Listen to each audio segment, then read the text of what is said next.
ரொம்பவே யூஸ்ஃபுல்லா இருக்கிற 2 ப்ராடக்ட் கிச்சனுக்காக வாங்கியிருந்தேங்க. ஃபர்ஸ்ட் ஒன் பார்த்தீங்கன்னா, மாமியார் வீட்டுக்கு வாங்கியிருந்தேன். ஸ்டெயின்லெஸ் ஸ்டீல்ல சாப்பிங் போர்ட்.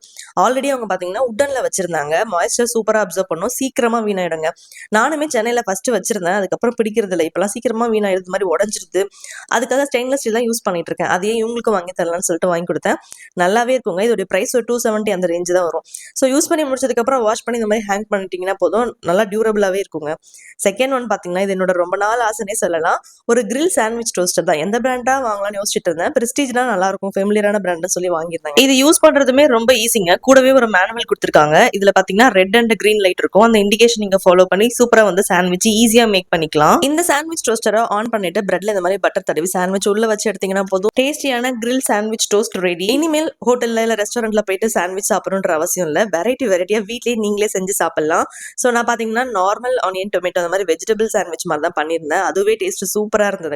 சிக்கன், சீஸ், பன்னீர் என்ன வேணாலும் செய்யலாம். ப்ராடக்ட் ஸ்டாக் பண்ணிருக்கிறேன், செக் பண்ணிக்கோங்க. தேங்க்யூ.